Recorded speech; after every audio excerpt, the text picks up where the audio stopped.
Transmissão Paulista, embora não seja uma empresa que tenha o seu controlador aqui no nosso país, é, sem dúvida nenhuma, uma excelente opção para quem gosta de investimentos que trazem dividendos, tanto pela sua previsibilidade quanto pela sua perenidade.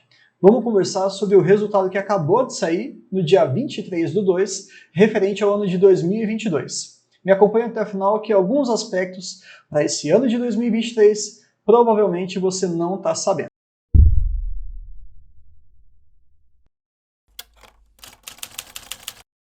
Fica tranquilo que a gente não vai ficar passando por todos esses dados não. De maneira bem rápida e resumida, eu vou apontar os principais aspectos que você, investidor ou pessoa que pretende investir, precisa ficar atento. Receita. Ano a ano subiu 6,2%, algo bem tímido, mas cresceu. PMSO, que é ali a parte de pessoal, material, serviços e outros.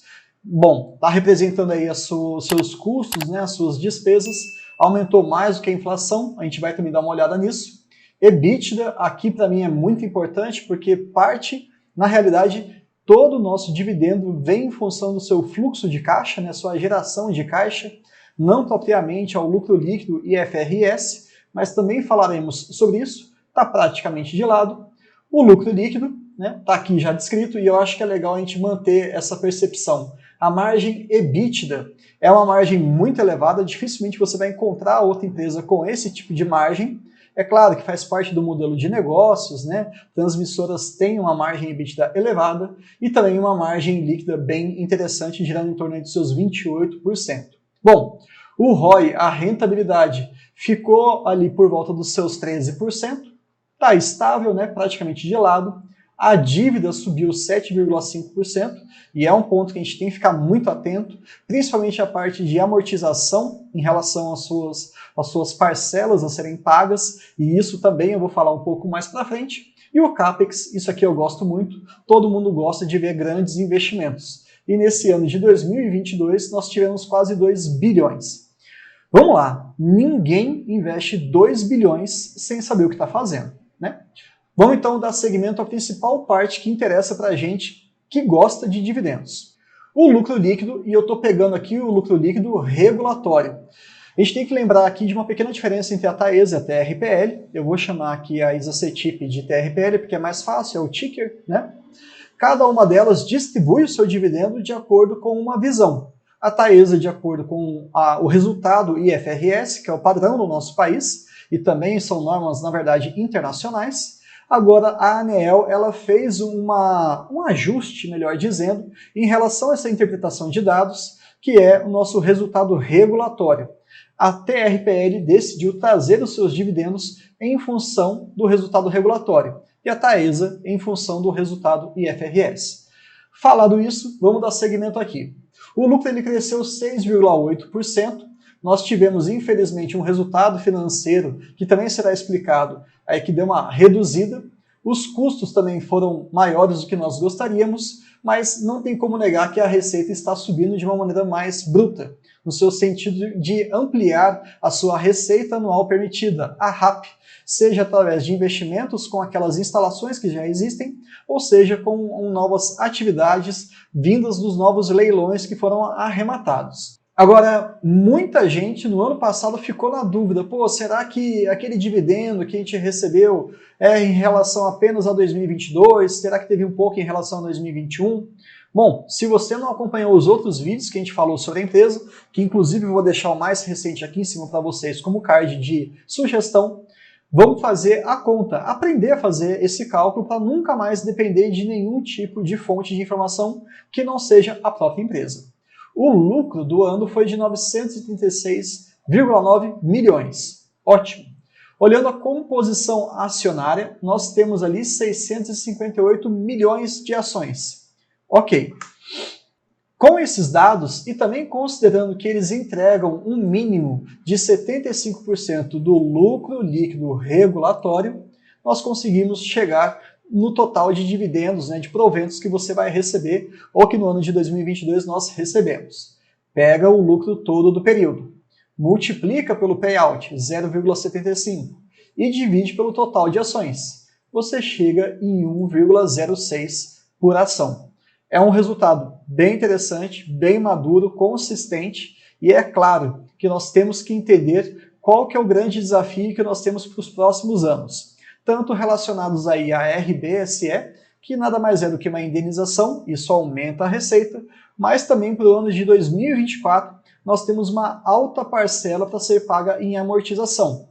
Então, como é que vai ser o resultado da empresa considerando essas duas grandes variáveis e principalmente considerando a sua receita vinda do setor de transmissão? E já que a gente está falando dessa receita básica, vamos tentar entender um pouquinho mais sobre ela.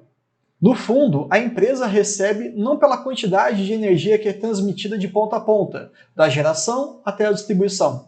A gente ganha dinheiro em função da disponibilidade dessas linhas. E olha só como é que está em relação à empresa e também ao nosso sistema nacional aqui, considerando todas as transmissoras. A linha azul é da ISA-CETIP, então nós tivemos em 2022 99,5% de disponibilidade, enquanto a rede nacional, aqui identificado pela ANEEL, teve 99,12%, ou seja, TRPL está acima da média. E também na questão de transformadores, que faz parte de todo esse complexo, a rede da TRPL estava em 99,21% e do sistema nacional nosso, 99,09%, de novo, acima da média. Qual que é o grande ponto? Quanto mais próximo de 100%, maior vai ser o valor que a empresa vai receber daquilo que foi acertado nos contratos das concessões. Já que ela está com acima de 99%, podemos dizer que ela é quase perfeita naquilo que ela se propõe a fazer. E além disso, está acima da nossa média nacional. Ótimo, gostamos que isso continue dessa maneira. Agora que você entendeu da onde que vem, principalmente em função da disponibilidade, pode estar num período de crise, pode estar num período de crescimento econômico, o importante é ter ali a torre em pé transmitindo a energia, pelo menos a disponibilidade. Isso já é suficiente e vai compor a nossa receita operacional. Vamos olhar aqui de maneira bem rápida alguns pontos importantes. A RBSE, um ponto aqui importante, teve uma redução no ano de 2022 de aproximadamente 9%. E isso sim acabou comprometendo um pouco do seu resultado, já que é um valor muito grande. Em 2021 foi 1,6 bilhão e em 2022 1,4 bilhão. 200 milhões realmente faz uma diferença drástica no seu resultado total. A boa notícia qual que é? Para esse ano de 2023, nós teremos um crescimento da RBSE. Ótimo, beleza. Contratos aqui 0,59 é um assunto um pouquinho mais técnico, mas vamos falar basicamente aqui sobre reforços e melhorias. O que a TRPL tem feito? Ela tem investido pesadamente nas suas linhas atuais, de maneira que ela consegue aumentar a receita que ela vai receber do governo sem necessariamente ter que arrematar novos lotes. Sabemos que nos últimos anos os leilões têm apresentado um grande desafio, uma grande concorrência. Isso tem diminuído, teoricamente, a margem de lucro das empresas que vencem os lotes, mas pensando em uma outra estratégia, a TRPL tem investido nas suas próprias linhas existentes. Isso tem trazido sim alguns resultados, um crescimento de 16%. Ótimo que eles continuem fazendo isso. Olhando outros aspectos aqui, nós chegamos à conclusão que a receita operacional aumentou 6,2%. Tímido, bem pequeno, mas ainda assim um crescimento. Maravilha. De uma maneira consolidada, para a gente enxergar aqui através de um gráfico, eu acho isso muito bacana mostrar, saímos de uma receita líquida de 3 bilhões e fomos para 3,2 bilhões. Algumas pessoas me perguntam, Bruno, qual que é a sua perspectiva para o ano de 2023? Eu acredito piamente que isso vai aumentar. Primeiro porque nós teremos mais investimentos na parte de reforços e melhorias, nós teremos outras linhas entrando aí em operação e também a RBSE vai aumentar. Foi feita uma renegociação em relação a essa indenização, em que eles comprometeram no curto prazo o pagamento da RBSE. Lembrando, a empresa recebe isso, ok? E eles prolongaram esse recebimento até o final do ciclo 2027 e 2028. E olha só como que vai ser nos ciclos 23 até 28. Quase 2 bilhões só dessa indenização. E para o ano de 2022/23, esse ciclo, nós teremos um aumento aí de 1,1 para 1,5 quase. Praticamente aí uns 40% de aumento só dessa receita. Então sim, eu entendo que nós teremos bons resultados para esse ano de 2023. É claro que a gente não pode olhar só para isso, mas também para o contexto como um todo, como que está sendo a questão de juros, né, a questão da dívida, o pagamento e por aí vai, mas bons sinais. Agora, ficar considerando isso aqui como uma receita perene não é muito inteligente, até porque ela tem data final para acabar, que é o final de 2028. Portanto, é muito salutar, é muito saudável que você, investidor, olhe a evolução da receita, desconsiderando esse evento recorrente, porém com validade. Olha só que bacana esse gráfico, é a receita sem a RBSE. No ano de 2021 tivemos 1,5 bilhão e no ano de 2022 1,9 bilhão. Então, é um crescimento aí significativo em relação às suas competências de 20%, algo muito expressivo. Agora que a gente entendeu como é que o dinheiro entra na empresa, vamos entender um pouquinho como é que ele sai. Pensando nos custos de despesas, tivemos um aumento total aí de 9,5%. Não vou entrar em cada um desses detalhes porque não cabe aqui nesse vídeo, mas uma boa referência sempre é olhar para a inflação. E nesse período, de acordo com o IBGE, ela foi de 5,79%.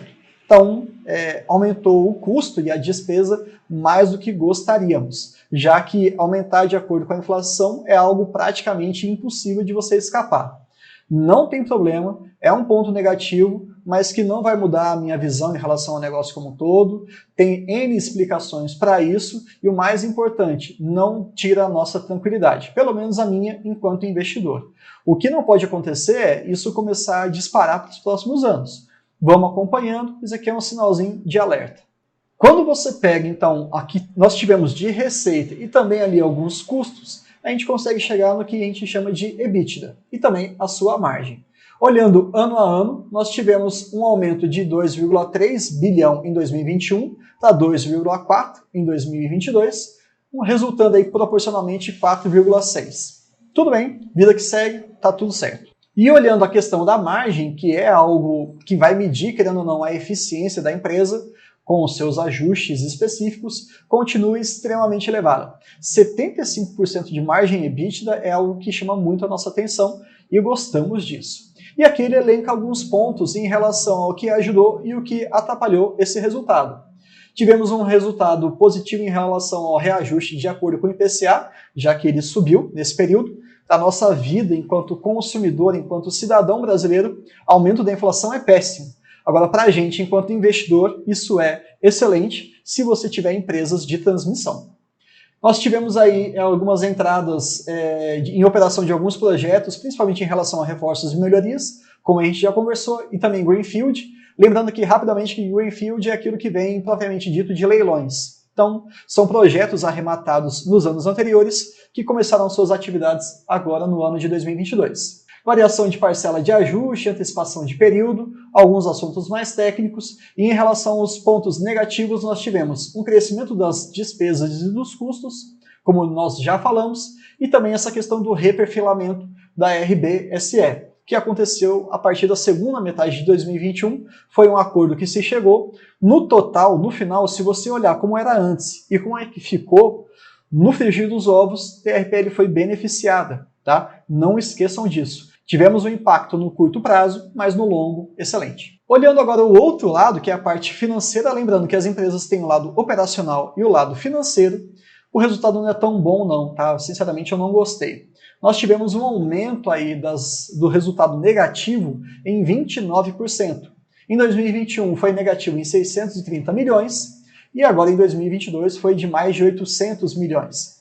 Tem as suas explicações, as nossas aplicações financeiras, e entendo, eu falo isso no plural porque também fazemos parte da empresa, né? Então não é apenas um jogo de palavras, é a realidade. Incorporar isso é fundamental. Lembrando que a forma como a gente fala é a forma como a gente pensa.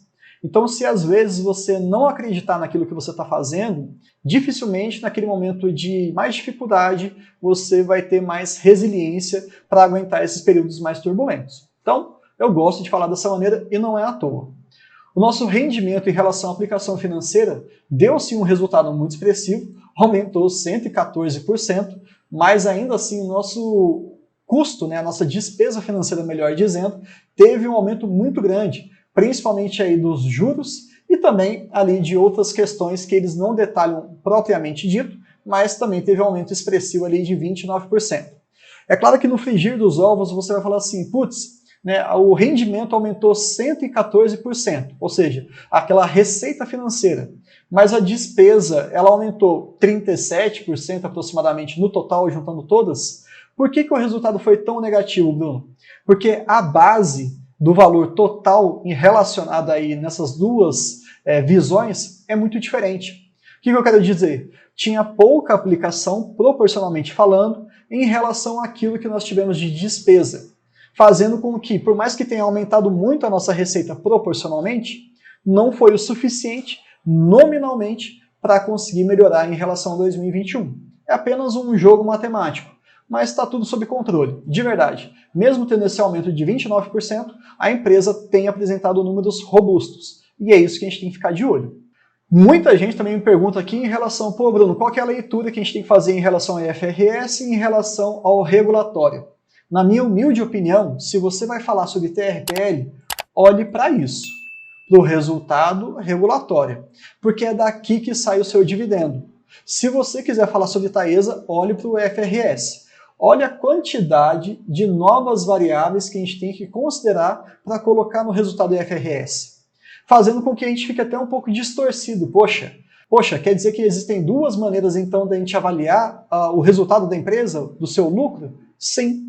E o que é mais importante, o que reflete mais a realidade das transmissoras é o resultado regulatório. E não sou eu que estou falando, é a ANEEL. Ela fez um pequeno manual de mais de 700 páginas justificando por que as empresas devem fazer esses ajustes. Então, quem somos nós para rebater um órgão referência no segmento de transmissão, né? Não precisamos ficar destrinchando todas essas variáveis aqui, mas entendam que o lucro líquido ali foi, IFRS pelo menos, né, foi de 2,2 bilhões de reais. Agora um ponto aqui que cabe muita atenção, cronograma de amortização da dívida. Olha a bucha que nós temos para 2024, quase 2 bilhões para serem pagos. Bruno, não sei o que isso representa. Bom, quer comparar? Olha o caixa da empresa, ela tem 1,2. Então ela já não daria conta pegando só o seu caixa. É claro que tem a geração, né, que vai ocorrer ao longo desses meses, desses anos, mas hoje não daria para quitar essa dívida. Para o ano de 2023 está super tranquilo, né? 166 milhões, pô, nem se preocupe. O que a gente espera? Que o nosso CFO, geralmente são pessoas muito competentes em fazer a rolagem da dívida, ele consiga diluir esse pagamento de 2024 para os próximos anos, porque isso aqui pode sufocar um pouco o pagamento de dividendos. É claro que tem uma contrapartida aí no meio, né? Nós teremos o aumento da RBSE, como a gente já conversou, de quase 2 bilhões de reais. Mas tudo bem, ainda assim é um grande empecilho para a empresa. Então vamos ficar de olho, ver como é que eles vão tratar, espero que eles façam alguma novidade para a gente em relação a esse ano, para que o ano de 2024 não fique comprometido. Para os anos seguintes, eu entendo que está super tranquilo, são valores bem aceitáveis, mas destoa aqui 2024, concorda?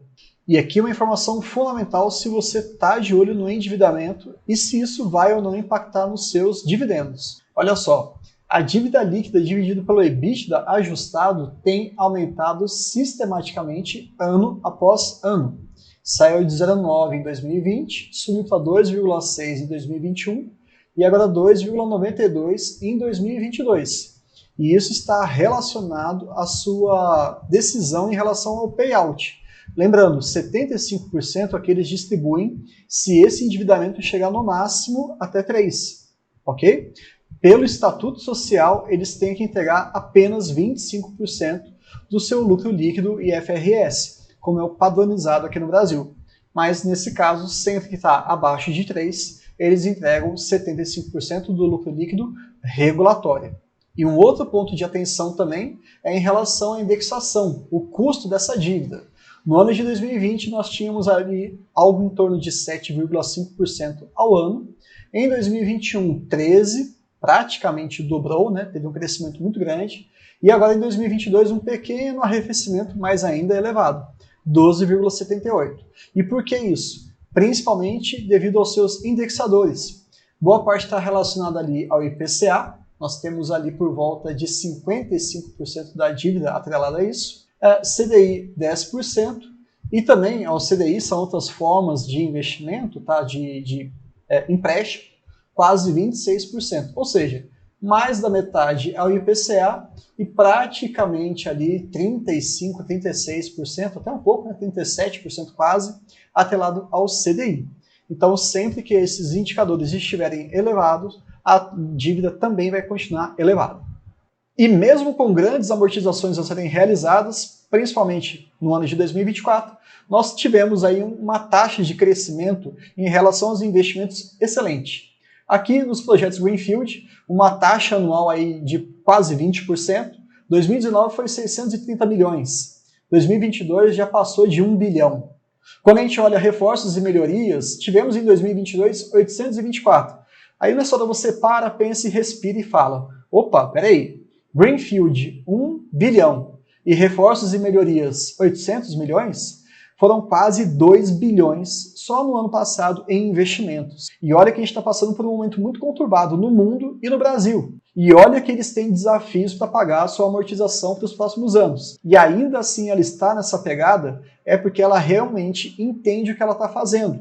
Aí que entra a previsibilidade. Empresas de transmissão de energia, por conta de tudo que acontece no seu modelo de negócios, ela consegue fazer esse tipo de movimento financeiro muito volumoso, capital intensivo mesmo, sem comprometer a sua saúde financeira, sem colocar em risco a existência da empresa. E é isso que nós queremos. Concorda? Então, resumidamente aí, nós temos cenários bem interessantes para os próximos anos, principalmente nesse cronograma que eles colocaram, 2023, 2024, 2025 e 2026, nós teremos ainda uma quantidade bem volumosa em relação a bilhões de investimentos em reforços e melhorias. Agora, pensando em todo esse período de 23 a 27, serão 5 bilhões de reais investidos. É claro que isso aqui vai voltar para a gente como dividendos e ficaremos muito satisfeitos. Quando a gente olha em relação ao histórico de proventos, isso aqui é só para a gente ter um pouquinho mais de certeza em relação do seu compromisso com o investidor.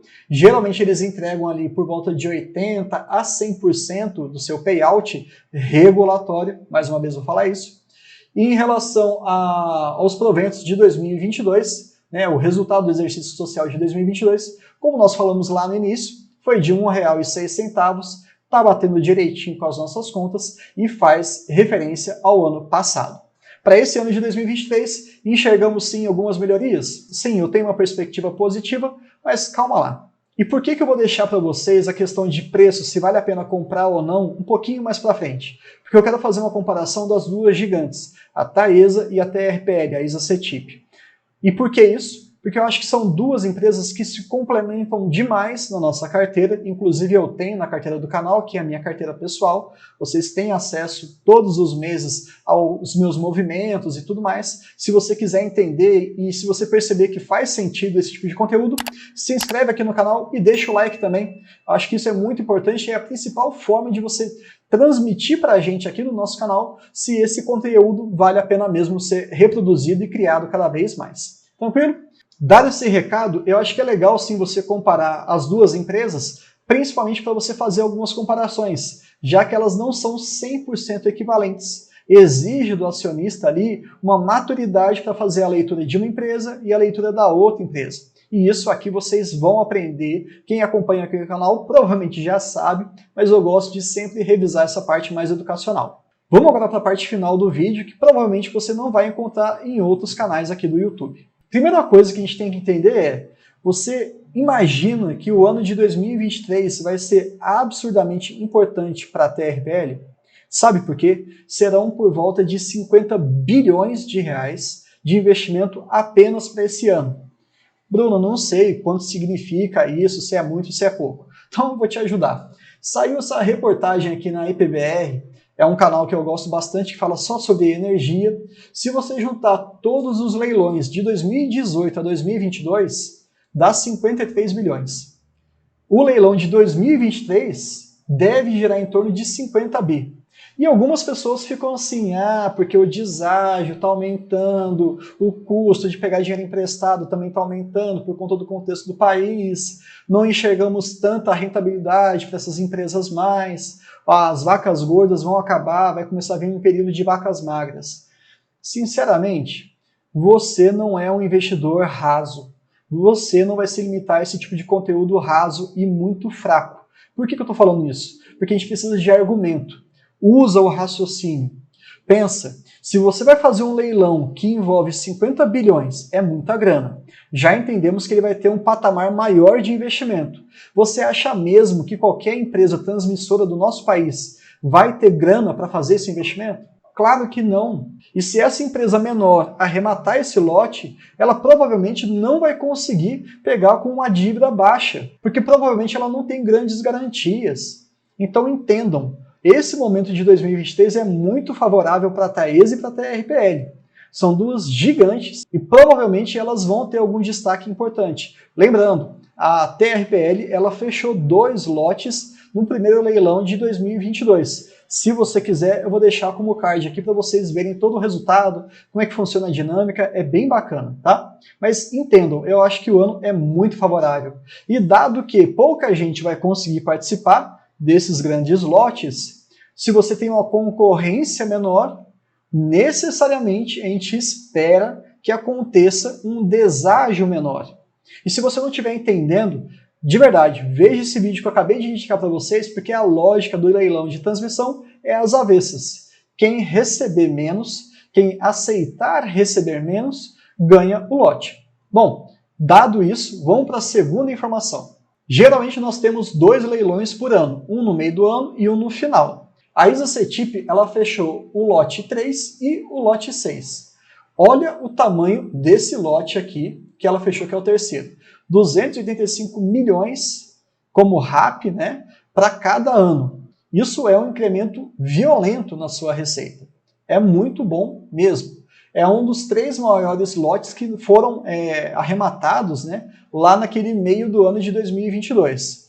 Agora vamos esperar como é que vai ser nesse ano de 2023. E sim, ainda não saíram alguns detalhes, mas certamente nós faremos vídeos específicos sobre isso. Se você quiser acompanhar ou se você quiser trazer alguma demanda, por exemplo, Bruno, fala um pouquinho mais de como é que funciona, ou tenta destrinchar um pouquinho mais cada um desses lotes, algumas informações adicionais, deixa aqui nos comentários que com certeza a gente vai incorporar isso nos nossos vídeos. Bom, era basicamente isso que eu queria conversar com vocês hoje. Espero que o conteúdo esteja valendo bastante a pena. Compartilhe com seus amigos, isso é muito importante para a gente.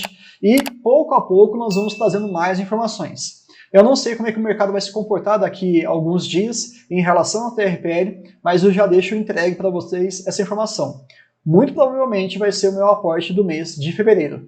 O mês ainda não acabou, eu estou gravando esse vídeo no dia 23, mas vamos ver aí como é que vai ter essa irracionalidade do mercado. Se eles entenderem que foi um resultado ruim e a cotação vai cair, certamente eu vou entrar com a mão cheia. E agora, se a interpretação não for assim tão ruim e eles começarem a subir, provavelmente eu vou fazer um investimento tímido. Mas tá bem bacana. Tá bem bacana. Faremos também uma comparação de outros dados em relação à TRPL e à Taesa num vídeo após a divulgação da Taesa. Mas é isso, espero que vocês tenham gostado e até mais.